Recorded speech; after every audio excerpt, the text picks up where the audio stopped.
رجب جمعرات کے دن ہاتھوں کی انگلیوں پر صرف 21 بار یہ عمل پڑھ لیں، ہر قسم کا نصیب کھل جائے گا۔ بد نصیب وہ شخص ہوگا جو اس عمل کو چھوڑ دے گا۔ بسم اللہ الرحمن الرحیم۔ السلام علیکم ورحمۃ اللہ وبرکاتہ۔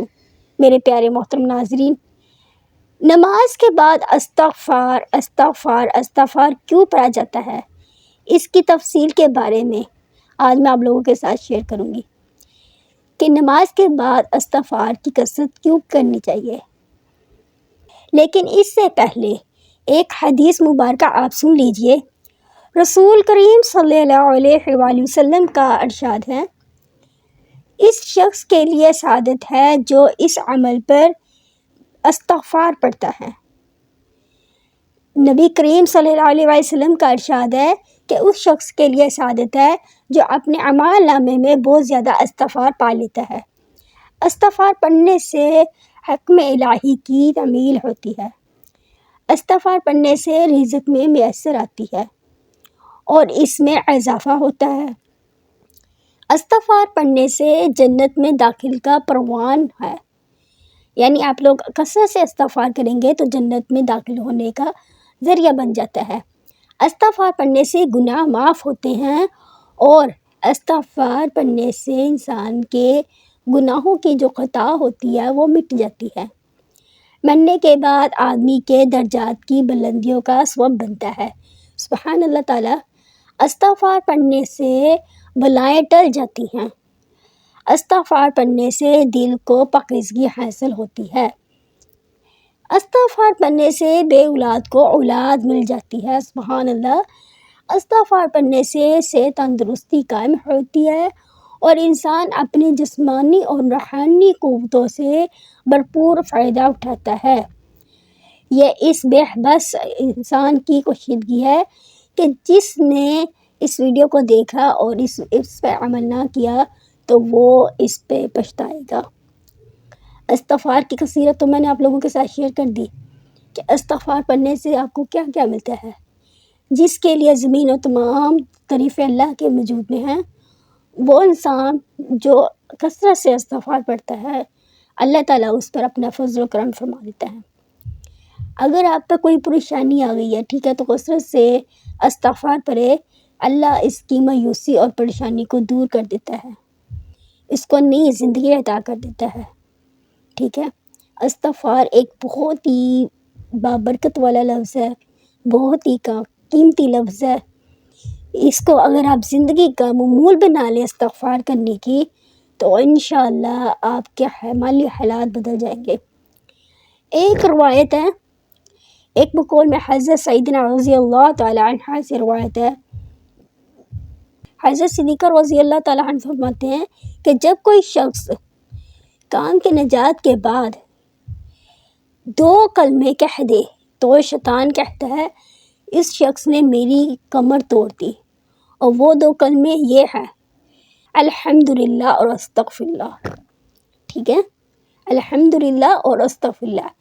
نماز پڑھے تو نماز کے بعد کہہ لیا کرے تو شیطان کہتا ہے کہ اس نے میری کمر توڑ دی۔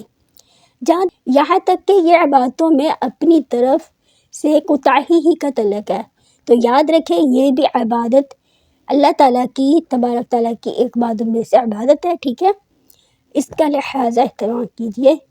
اگر آپ نماز کے دوران کوئی غلطی خطائی ہو جاتی ہے، کچھ بھول جاتے ہیں یا توجہ باہر کی طرف چلے جاتی ہے، تو نماز کے لاسٹ پہ جب آپ دعا کرتے ہیں تو اس کے بعد کثرت سے استغفار کا ورد کر لیں، ذکر کر لیں، تو اس سے بھی آپ کے گناہ معاف ہو جاتے ہیں، اور جو آپ کی نماز میں کوئی خطائی ہوئی ہوگی وہ بھی آپ کی نماز میں معافی مل جائے گی۔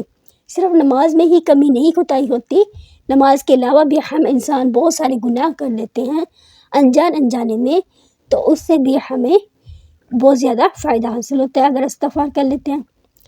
صحیح بخاری میں ایک حدیث اور ہے کہ رسول کریم صلی اللہ علیہ وسلم نے فرمایا کہ یہ معمول تھا کہ جب بھی کوئی نماز سے فارغ ہوتا تو نماز سے فارغ ہونے کے فوراً بعد 3 مرتبہ استغفار استغفار استغفار فرماتے۔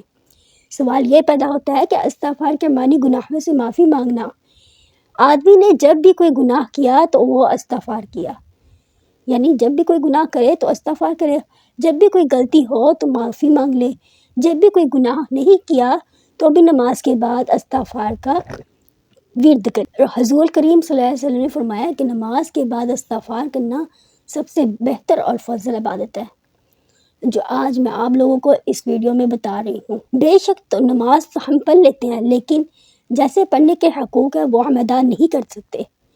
جلدی میں پڑھ لیتے ہیں، کوئی نہ کوئی کوتاہی کر دیتے ہیں، کچھ نہ کچھ چھوڑ دیتے ہیں اور بھول بھی جاتے ہیں، تو اس پہ ہم استغفار کرتے ہیں۔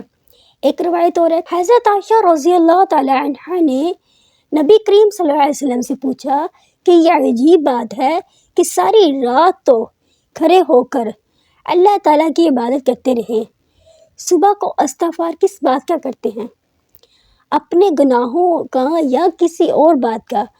تو نبی کریم صلی اللہ علیہ وسلم نے ارشاد فرمایا کہ اے عائشہ، وہ استغفار اپنی رات کی گئی عبادت کی وجہ سے ہے، کہ رات کی گئی عبادت ہے کہ میں عبادت میں اے اللہ آپ کی نبوت کا حق ادا نہیں کر سکتا، اسی واسطے میں آپ پر استغفار کرتا ہوں، آپ ہم پر رحم فرمائیے۔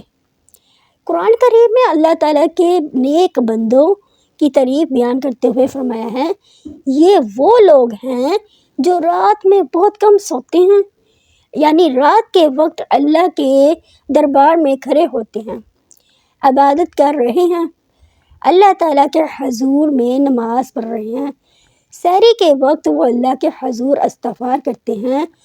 خود نبی کریم صلی اللہ علیہ وسلم نے ساری رات کھڑے رہتے اور پاؤں پر گم ہو جاتے، مگر پھر بھی فرما رہے ہیں کہ اے اللہ ہم آپ کی عبادت کے حقدار نہیں ہیں، ہم آپ کی عبادت کے حقدار نہیں ادا کر سکتے، اے اللہ ہم آپ کی مغفرت کی ادائیگی نہیں کر سکتے، ہم پر رحم فرما۔ تو ہم اور آپ کس طرح ادا کر لیں گے؟ کیونکہ انسان اللہ تعالیٰ کی عبادت کا حق ادا نہیں کر سکتا، تو اس کی صورتیں یہ بتائی گئی ہیں کہ اللہ تعالیٰ کی عبادت کرنے کے بعد استغفار کر لیا کرو، تو اس کی رحمت ایسی ہے کہ وہ عبادت میں کوتاہی، اگر وہ عبادت میں کوئی کوتاہی، کوئی غلطی کر دے تو اس کی معافی کی تلاشی مل جائے گی اور وہی چیز عطا فرما دے گا جس کا انہوں نے وعدہ فرمایا ہے۔ نیز جو شخص ناجائز طریقے سے مال کماتا ہے اس کو عبادت کی توفیق تو کیا میسر آتی، بلکہ اس کی ہوئی عبادتیں اور دعائیں بھی مردہ ہو جاتی ہیں۔ حضرت ابو رضی اللہ تعالی عنہ سے روایت ہے کہ آپ صلی اللہ علیہ وآلہ وسلم نے ارشاد فرمایا، بے شک اللہ تعالیٰ پاک ہے، پاک کی قبولیت کرتا ہے، اور بے شک اللہ تعالیٰ جو حکم اپنے پیغمبروں کو دیا ہے کہ اے رسولو پاکیزہ چیزیں کھاؤ اور نیک عمل کرو، اور وہی اس کے پیغمبروں کے علاوہ اپنے مومنوں بندوں کو بھی دیا ہے کہ اے ایمان والو، جو ہم نے تمہیں رزق دیا ہے اس میں سے پاکیزہ چیزیں کھاؤ۔ اس کے بعد حضور کریم صلی اللہ علیہ وسلم نے ایسے شخص کا ذکر فرمایا جو لمبے سفر میں ہو، بال بکھرے ہوئے ہوں، بدن پر غبار لگا ہو، آسمان کی طرف ہاتھ اٹھا کر یا رب کہتا ہوا اس کا کھانا حرام ہو، اس کا پینا حرام ہو، اس کا پہننا حرام ہو، تو ان سب چیزوں کے باوجود اس کی دعا کیسے قبول ہو سکتی ہے؟ محترم ناظرین، استغفار کی کثیرت میں نے آپ لوگوں کے ساتھ شیئر کر دی کہ استغفار کی کتنی بڑی فضیلت ہے اور اس کے کیا کیا فائدے ہیں۔ محترم ناظرین، آپ نے رجب میں کسی بھی جمعرات کو یہ عمل کرنا ہے۔ آج 13 رجب کا یہ عمل ہے، ٹھیک ہے؟ اول آخر 11 مرتبہ آپ نے درود شریف پڑھ لینا ہے۔ اس کے بعد آپ نے اس عمل کو کرنا ہے۔ آپ نے کیا کرنا ہے؟ 21 مرتبہ آپ نے یہ لفظ ادا کرنے ہیں، ٹھیک ہے؟ یہ آیت پڑھنی ہے، سبحان اللہ و بحمدہ سبحان اللہ العظیم۔ کیا کرنا ہے؟ آپ نے 21 بار کرنا ہے۔ اس کے بعد آپ نے ایک تسبیح استغفار کی پڑھنی ہے۔ وظیفہ میں آپ لوگوں کو ساتھ دوبارہ شیئر کر رہی ہوں، غور سے سن لیجئے۔ آپ نے کیا کرنا ہے؟ اول آخر 11 مرتبہ درود ابراہیم پڑھ لینا ہے۔ اس کے بعد آپ نے سبحان اللہ و بحمدہ سبحان اللہ العظیم 21 مرتبہ پڑھنا ہے۔ پڑھنے کے بعد آپ نے ایک تسبیح استغفار کی کرنی ہے اس کے بعد، ٹھیک ہے۔ حضرت انس رضی اللہ تعالیٰ عنہ سے مروی ہے کہ نبی کریم صلی اللہ علیہ وسلم نے فرمایا کہ جو شخص کثرت سے استغفار کی عبادت کرتا ہے، یعنی اس کا ورد کرتا ہے، تو اس کے چاہے صغیرہ گناہ ہو یا کبیرہ ہو، اس کے تمام گناہ معاف ہو جاتے ہیں۔ سبحان اللہ تعالیٰ۔ اسی طرح آپ نے اس عمل کو کرنا ہے، کیا کرنا ہے، اب جب بھی جمعرات کا دن ہے، ٹھیک ہے، رجب کا 13 رجب کا یہ دن ہے، تو آپ نے اس عمل کو، اس وظیفے کو کرنا ہے، ٹھیک ہے۔ 21 بار آپ نے اس آیت مبارکہ کو پڑھنا ہے، اس کے بعد آپ نے ایک تسبیح استغفار کی کرنی ہے۔ پھر جو بھی آپ رب کعبہ سے دعا کریں گے اور رب کعبہ سے دعا کے لیے ہاتھ اٹھائیں گے، تو انشاءاللہ آپ کی جو بھی تمنا ہوگی، جو بھی حاجت ہوگی، جو بھی آپ کی دلی مراد ہوگی، وہ اللہ کے فضل کرم سے آپ کی وہ مراد پوری ہو جائے گی۔ تو میرے لاسٹ پہ آپ لوگوں کے ساتھ 2 باتیں شیئر کرتی آئی ہوں ہر ویڈیو میں، آج بھی میں اسی ویڈیو میں شیئر کر رہی ہوں کہ جب جو کوئی بھی عمل کرنا ہے اللہ ہی میں کرنا ہے۔ دوسری بات یہ کہ جب آپ نے یہ عمل کرنا ہے، کوئی بھی وظیفہ ہو، جو بھی آپ وظیفہ کرتے ہیں، جو بھی آپ عمل کرتے ہیں، اس کے ساتھ 5 وقت کی نماز لازمی ادا کیا کریں، کیونکہ جب تک آپ نماز نہیں پڑھیں گے آپ کے وظیفے کا اثر نہیں ہوگا۔ تو اسی طرح میں آپ لوگوں کے ساتھ 2 باتیں لازمی شیئر کرتی آئی ہوں۔ تو میری آپ لوگوں سے گزارش ہے، اگر میری ویڈیو اچھی لگی ہو تو میری ویڈیو کو لائک کر دے اور شیئر کر دے۔ جزاک اللہ خیر۔